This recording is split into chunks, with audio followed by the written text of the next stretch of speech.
Good morning, students. Today I am going to discuss my lecture for +1 Arts Political Science, and the name of the chapter is Social Justice. Now let us start with the topic roles, John Rawls explanations. Wearing the imagined veil of ignorance. ये एक first step है इन arriving उस system पर जहां पर fair laws और policies को adopt किया जाता है. एक एविडेंट जो रैशनल पर्सन्स हैं वो ये देखते हैं from the perspective of the worst of. Even वो ये भी ट्राई करते हैं, इंश्योर करते हैं कि जो पॉलिसीज हैं वो फ्रेम करते हैं क्या वो सोसाइटी पूरी के लिए बेनिफिट हैं और नॉट. बोथ थिंग्स जो हैं have go hand in hand. No one knows what position they will occupy in the future society. Each will seek rules जो उनको प्रोटेक्ट करता है in case they happen to be born among the worst of. लेकिन अगर हम बात करें it would make sense if they also try to ensure their chosen policy does not also make those who are better off weaker. क्योंकि it is also possible that they could be born into a privileged position in the future society. So it would be in the interest of all that जो society as a whole should benefit from the rules and policies that are decided, and not just any particular section but for whole the section of the society. जो ये fairness है would be the outcome of rational action, not generosity. इसलिए Rawls ने ये भी argue किया है कि जो रैशनल थिंकिंग है, not morality, could lead us to be fair and judge impartially regarding how to distribute the benefits and the burden of the society.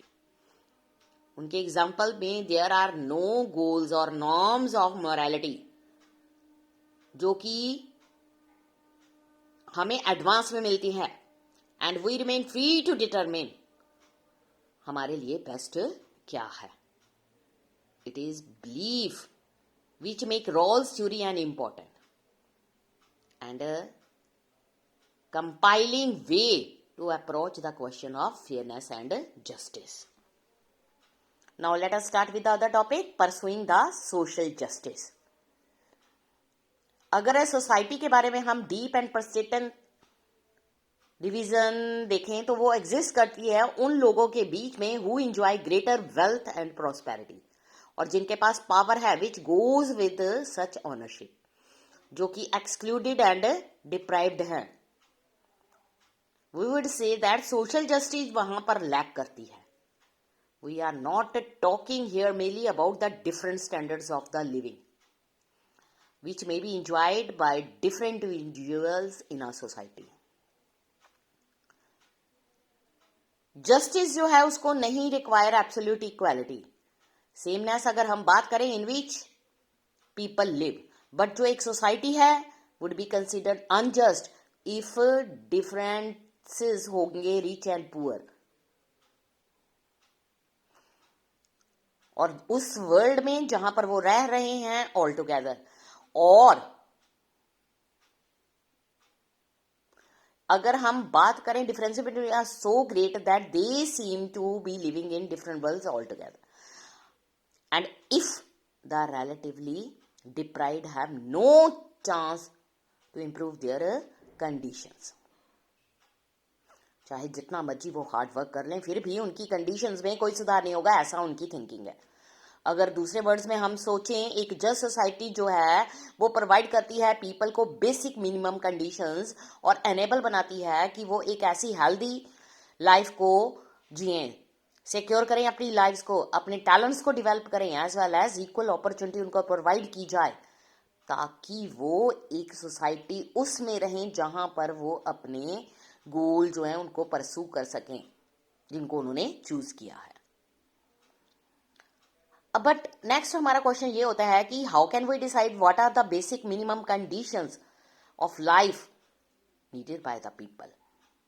बहुत सारे मेथड हैं calculating the basic needs of the people जो devised की गई हैं different governments के द्वारा और international organisations like world health organisation. But अगर हम जनरल एक बात कह रहे हैं, इट इज एग्री दैट कुछ बेसिक अमाउंट ऑफ नरिशमेंट जो है हमें हेल्दी रहने के लिए जरूरी है।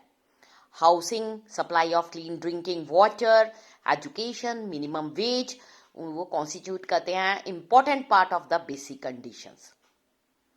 Providing people with their basic need जो है इंपॉर्टेंट है, कंसीडर किया गया है और one of the basic responsibility है डेमोक्रेटिक गवर्नमेंट की, ताकि वो अपने सिटीजन्स को जो ये बेसिक कंडीशंस हैं लाइफ की प्रोवाइड कर सके। बट ये गवर्नमेंट के ऊपर एक हैवी बर्डन है, पर्टिकुलरली उन कंट्रीज में जैसे कि इंडिया है जहां पर पीपल की पॉपुलेशन बहुत ज्यादा है। अगर हम एग्री करते हैं कि जो स्टेट्स हैं उनको ट्राई करना चाहिए help the most disadvantage member of the society, उनको एंजॉय करना चाहिए some degree of equality with other. लेकिन जो डिसएग्रीमेंट है could still arise regarding the best method of achieving this goal. Debate है जो currently going on in our society as well as other part of the world about whether promoting open competition through free markets, क्या ये best way है disadvantaged people के लिए without harming the better off members of the society, और क्या ये government should take on the responsibility providing basic minimum to the poor. अगर necessary होगा तो थ्रू रीडिस्ट्रीब्यूशन ऑफ रिसोर्सेज होनी चाहिए। हमारी कंट्री में भी ये अप्रोच होनी चाहिए और इस अप्रोच को डिफरेंट पॉलिटिकल ग्रुप द्वारा सपोर्ट भी मिलनी चाहिए। डिफरेंट स्कीम्स ओपन करनी चाहिए जिसके कारण हम जो मार्जिनाइज सेक्शन ऑफ पॉपुलेशन हैं उनके लिए हेल्प कर सके, सच एज रूरल और urban poor. Free market versus state intervention, इसमें यह बताया गया है कि जो सपोर्टर होते हैं फ्री मार्केट के वो मेंटेन करते हैं एज फार एज पॉसिबल हो सके individual should be free to own property, और एंटर करते हैं वो into contracts and agreement with other regarding किसके प्राइजेस, वेजेस एंड प्रॉफिट्स। और वो फ्री होना चाहिए उनको compete with each other to gain the greatest amount of benefit। ये एक सिंपल डिस्क्रिप्शन है फ्री मार्केट की। सपोर्टर जो है फ्री मार्केट के वो ये बिलीव करते हैं कि मार्केट जो है उसको लेफ्ट कर देना चाहिए फ्री, उसमें स्टेट इंटरफेरेंस नहीं होनी चाहिए, और जो सम ऑफ मार्केट ट्रांजैक्शंस हैं would ensure overall a just distribution of benefits and duties in the society. So with merit and talent would be rewarded accordingly। ये टॉपिक यहीं तक, नेक्स्ट हम कल स्टार्ट करेंगे। Thank you students.